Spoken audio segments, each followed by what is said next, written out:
All right, let's talk to Eliot Shorr-Parks, who, of course, is on the beat and getting ready for this game. Actually, before we do that, let me tell you the Twitter poll questions of the day, both brought to us by Armin Chevrolet. Make sure you start the new year off right in a new Armin 2026 Chevrolet Equinox. See all of Armin's inventory at arminchevy.com. Together, let's drive to Armin Chevy. First poll question, who wins on Sunday? Eagles or the Niners? Second poll question, who would you rather have on Sunday?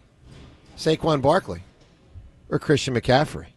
Our guy Eliot on the beat. Eliot, good morning, pal. What up? How you guys doing? Eliot, what's the answer to that one? Who would you rather have on Sunday? Saquon or McCaffrey?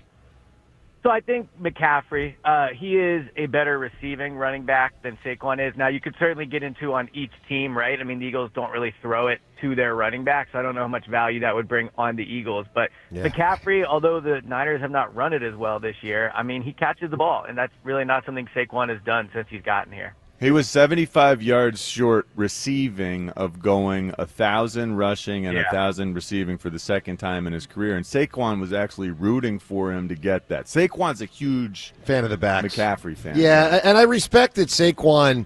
He was part of that group a few years ago, like, hey, let's get backs paid. And by the way, they are starting to get paid more. McCaffrey's an example. Saquon's an example. But it's a great running back matchup there. All right, Eliot, so let's start with some injury stuff. Lane Johnson, I know you got a peek into him yesterday. Looked like he was moving around pretty good. Tell us what you observed. Yeah, so Lane was at practice yesterday, second day in a row, which is always a good sign. Whenever a player is off for a while, they have that first day of practice back. How they recover the next morning, how they feel is always huge. So the fact that he was out there is a really good sign. We got to see him do some individual work. And he looked like normal Lane to me. I mean, I'm not a doctor, but he looked like he was moving well out there. He didn't have a brace on or anything like that.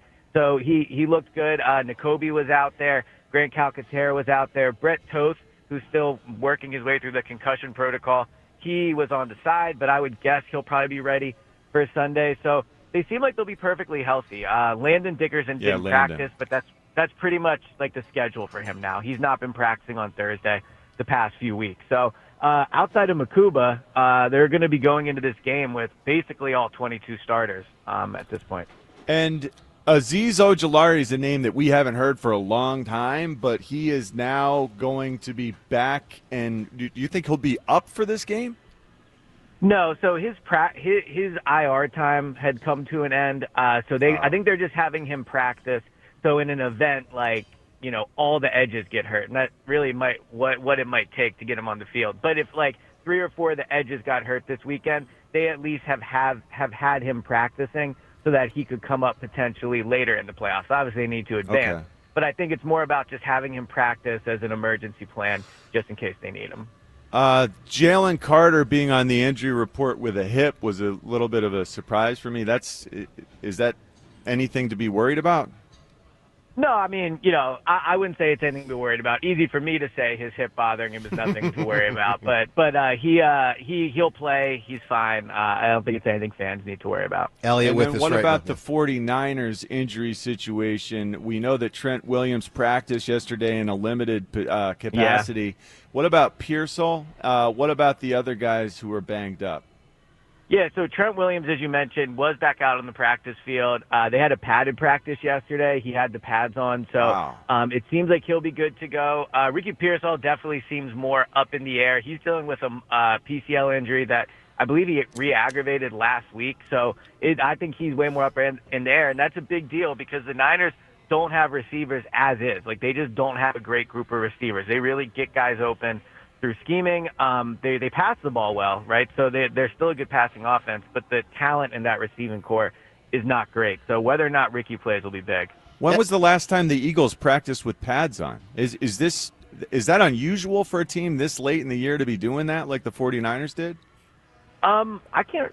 The last time the Eagles practiced with pads, I'd have to think about that one. Off the top of my head, I don't remember. I know later in the season, the Eagles definitely prioritize making sure they get to Sunday healthy, but we've seen that by the fact that they're going to have pretty much all 22 starters on Sunday. I know in the past, I think the 2017 team did it late in the year, if I'm not mistaken. But yeah, it's not. I don't believe it's something the Eagles have done recently. So Eliot, and again, Eliot Shorr-Parks with us right now.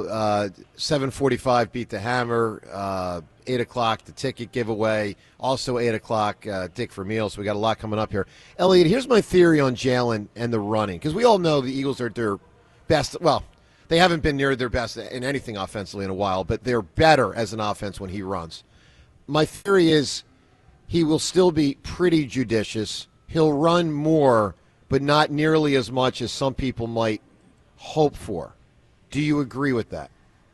I think the difference between the regular season and the postseason with Jalen running will be there will be more called designed runs for Jalen. Like I still think he will scramble, when the play breaks down. I still think he should be this. Like he has always been very smart about not taking big hits. That doesn't mean he never does, but he, for the most part, for how much he's run in his career, I think it's over 600 times at this point. Like he doesn't take many big hits. So I think he will still be, smart in how he does it. But I believe the difference will be there will be more called runs for him on Sunday than we've seen throughout this season. Ellie, we had a poll yesterday, and it was really split, 51-49 poll result.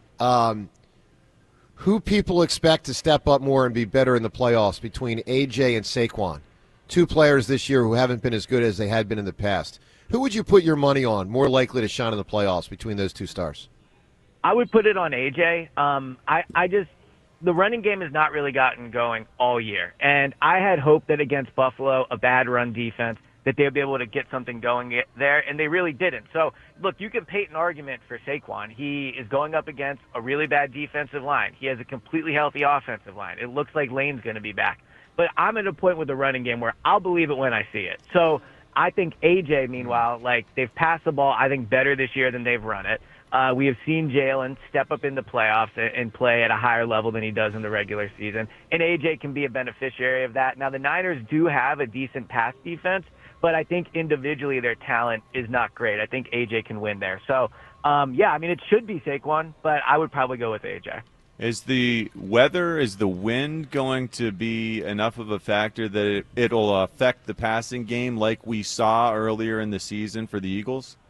Yeah, so last time I checked the weather, it looked like it was going to be a perfect day actually out there at the link. It looks like it'll be sunny, it'll be clear. I do think it'll be a little windy, but I don't think any type of wind that they've dealt with this year. So in terms of weather, as of now at least, it seems like they've lucked out. So Eliot, let me put you in a spot here where I want to find out your sense of Sirianni's trust in Jake Elliott. There are moments where it's obvious whether to kick the field goal, or go for it. You go for it, 4th and 1 or whatever. But let's say there's those in between where you really got to make a call. Do you think Sirianni would opt to fully trust Jake Elliott, or be more likely to go for a 4th down when it's in that gray area? So it's so tough to say because to your point, it really is so situationally dependent. But I do think he still trusts Jake Elliott. I still think if, we're watching the game and there's a situation that's kind of on the fence, you probably lean field goal, I think he would still send Jake out there. One thing they definitely believe in that building is that come playoff time, Jake Elliott, becomes like a clutch kicker. And they have reason to believe that. He has been that throughout his career. He's probably the most decorated kicker in the history of the Eagles when it comes to postseason kicks. So I think that they would lean still on having Jake Elliott kick. Eliot, who wins the game? I think it's going to be the Eagles. Now, on paper, there's not much that worries me about the Niners, and there is one thing that I think is a big beneficiary to the Eagles, which is one thing that has really struggled all year for the Eagles is their 1st and 2nd down offense. It's killed them. It puts them in 1st and long, 2nd and longs. It stalls drives. Well, the Niners have one of the worst 1st and 2nd down defenses in the NFL, and they're particularly bad against the run on early down. So the Eagles should come out and be able to move the ball quick. They should be able to get in a hurry up. They should be able to run it. I don't think they'll actually do all those things, so it'll be close. So I think they win the game 24-20, but I do feel good about them winning it. It's funny when you said the 1st and long thing. At first, I was like, "What the heck is a long 1st and long?" But then I remembered if you jump off sides at 1st and 10, it is a long 1st and 1st and 15 now, and it feels like they've done that a lot. Eliot, enjoy it, pal. We'll obviously talk to you early next week, and thanks for the coverage, dude. Sounds good. Yep. Talk to you guys later. All right, good stuff. All right.